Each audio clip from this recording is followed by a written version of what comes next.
नमस्कार, आदाब, सत श्री अकाल, जय भीम, जोहार। मेरा नाम है नवीन कुमार। उखाड़ कर रख दिया बिहार की जनता ने। आप पूछेंगे किसको?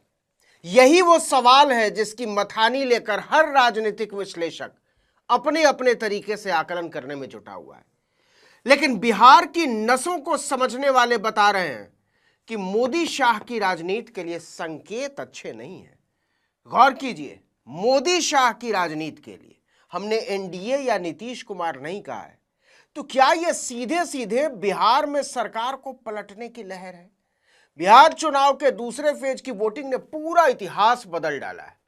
आखिरी फेज में या कहिए दूसरे चरण में 20 जिलों की 122 सीटों पर शाम 5 बजे तक 67.14% मतदान हुआ। मुस्लिम बहुल किशनगंज में तो 76.26%। पूरे सीमांचल में ही वोटिंग परसेंटेज 70% से ज्यादा रहा। लेकिन इसके अलावा भी बात करें तो एक भी जिला ऐसा नहीं है जहां पिछले चुनाव की तुलना में कम वोटिंग हुई हो। हर जगह इजाफा ही हुआ है। भागलपुर में 66%, शिवहर में 67%, बांका में 68%, पूर्वी चंपारण में 69%, सुपौल में 70%। मतलब दूसरे चरण में 9% का इजाफा। और यह 5 बजे तक के ही आंकड़े हैं, जबकि वोटिंग 6 बजे तक हुई है। और 6 बजे तक जितने लोग कतार में लग गए थे उन्होंने इसके बाद भी वोट डाला है। अब सवाल है कि यह जो बम्पर वोटिंग हुई है उसका इशारा क्या कहता है? यह सवाल इसलिए भी बहुत ज्यादा महत्वपूर्ण हो गया है क्योंकि सारे एग्जिट पोल कह रहे हैं कि एनडीए ने झंडा गाड़ दिया है। एनडीटीवी वालों ने तो एनडीए को 159 सीट तक दे दी और आईएएनएस के लिए सर्वे करने वाले मैट्रिज ने 167 तक पहुंचा दिया। टीआईएफ ने 163 सीटें दी हैं एनडीए को। चाणक्य दे रहा है 130 से 138 और दैनिक भास्कर एग्जिट पोल में एनडीए को 145 से 160 सीटें दी गई। महागठबंधन को 73 से 91 सीटें मिलने का अनुमान लगाया है। एक एजेंसी है पोल डायरी, उसका तो कहना है कि एनडीए को 209 सीटें आ सकती हैं और महागठबंधन 50 से नीचे सिमट जाएगा।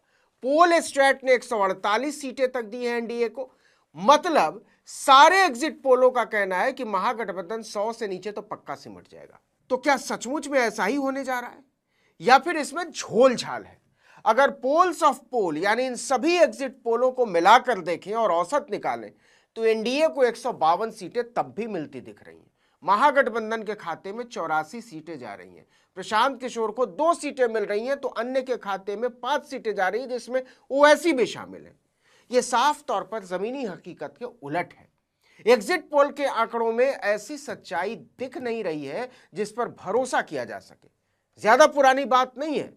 बिहार में पिछले ही चुनाव में 2020 वाले में सारे के सारे एग्जिट पोल धराशायी हो गए थे। तो क्या इस बार भी वही होने वाला है? अब जरा पिछले विधानसभा चुनाव में हुए एग्जिट पोल के आंकड़ों पर गौर कर लीजिए। 2020 में टुडेज चाणक्य ने एनडीए को 34% और महागठबंधन को 44% और अन्य को 22% वोट मिलने का अनुमान लगाया था। वहीं एक्सिस माई इंडिया और इंडिया टुडे ने अपने एग्जिट पोल में महागठबंधन को 139 से 161 सीटें दी थी। एनडीए को केवल 69 से 91 सीटें मिलने का अनुमान लगाया था। इस पोल में महागठबंधन को 44%, एनडीए को केवल 39%, एलजेपी को 7% और अन्य को 12% वोट मिलने का अनुमान लगाया गया था। सी वोटर ने एबीपी न्यूज के साथ मिलकर एग्जिट पोल जारी किया था। सी वोटर के एग्जिट पोल में महागठबंधन को 108 से 131 सीटें जबकि एनडीए को 104 से 128 सीटें दी गई थी। वहीं एलजेपी को 1 से 3 सीटें और अन्य को 4 से 8 सीटें मिलने का अनुमान जताया था। वोट शेयर के मामले में एनडीए को 37.7% और महागठबंधन को 36.3% और एलजेपी को 8% वोट मिलने का अनुमान किया गया था। और तो और रिपब्लिक टीवी और जन की बात के एग्जिट पोल में भी महागठबंधन को 118 से 138 सीटें दी गई थी। वहीं एनडीए को 91 से 117 सीटें और एलजेपी को 5 से 8। लेकिन हुआ क्या? 2020 में 10 नवंबर को वोटों की गिनती शुरू हुई सुबह 8 बजे और शाम होते होते तमाम एग्जिट पोल धराशायी हो चुके थे। बीजेपी और जेडीयू के गठबंधन वाले एनडीए को 125 सीटें मिली, जिसमें बीजेपी ने 74 सीटों पर जीत हासिल की तो जेडीयू ने 43 सीटों पर। हमको 4 सीटें मिली और वीआईपी को 4 सीटें। चिराग पासवान की एलजेपी साफ हो चुकी थी। महागठबंधन को 110 सीटों पर जीत मिली।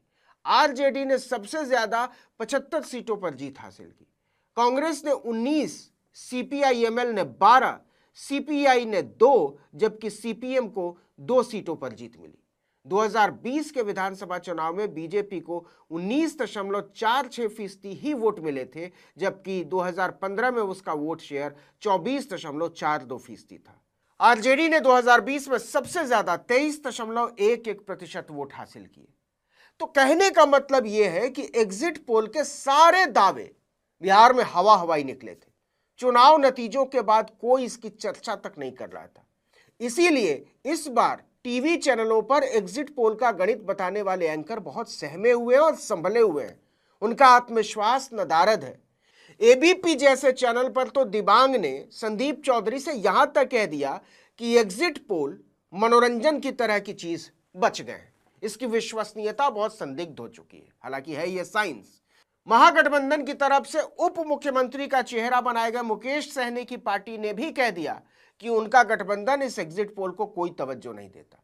वहीं आरजेडी ने कहा कि इस बार लोगों ने सरकार बदलने के लिए वोट किया है। बिहार के स्वतंत्र राजनीतिक विश्लेषकों का कहना है कि इस एग्जिट पोल को स्वीकार करना ही मुश्किल है, क्योंकि पहले चरण से ठीक पहले जिस तरह का कंफ्यूजन एनडीए के भीतर बना, नीतीश कुमार को मुख्यमंत्री का चेहरा बनाने को लेकर जो घालमेल बीजेपी ने किया और बाद में जो खुद जेडीयू के अंदर से भी निकलकर सामने आया, उसके बाद तो पूरी कहानी ही पलट गई थी। नीतीश कुमार खुद ही बीजेपी की जड़ काटने में जुट गए थे। नारा चल निकला था कि तीर ही लालटेन है और लालटेन ही तीर। यह नारा दूसरे चरण की वोटिंग के दिन तक और तेज हो गया था, खासकर तब जब नीतीश ने एक एक करके अपने करीबी नेताओं संजय झा, ललन सिंह और विजय कुमार चौधरी से मुलाकात की। चर्चा यहां तक चल निकली कि नीतीश ने ललन सिंह को सबसे पहले केंद्रीय मंत्रिमंडल से इस्तीफा देने को कहा है। बिहार में जो नए राजनीतिक समीकरण बनने जा रहे हैं उसके पत्ते बिल्कुल नए होंगे और खेल भी रोज नया होगा, याद रखिएगा। फिलहाल इंतजार कीजिए 14 तारीख का। यह देखना वाकई दिलचस्प होगा, बल्कि बहुत दिलचस्प, कि एग्जिट पोल और जनता के फैसले के बीच कोई सीधा पुल बचा भी है या नहीं। इस वीडियो में इतना ही, लेकिन अगर आपने आर्टिकल 19 इंडिया को अब तक सब्सक्राइब नहीं किया तो फौरन कर दीजिए, बेल आइकॉन दबाइए, घंटी जैसी आकृति लाइक कीजिए और कमेंट करके बताइए हमारा वीडियो आपको कैसा लगा। हमारा ट्विटर हैंडल है article19_India और मेरा ट्विटर हैंडल है नवीन जर्नलिस्ट। नमस्कार।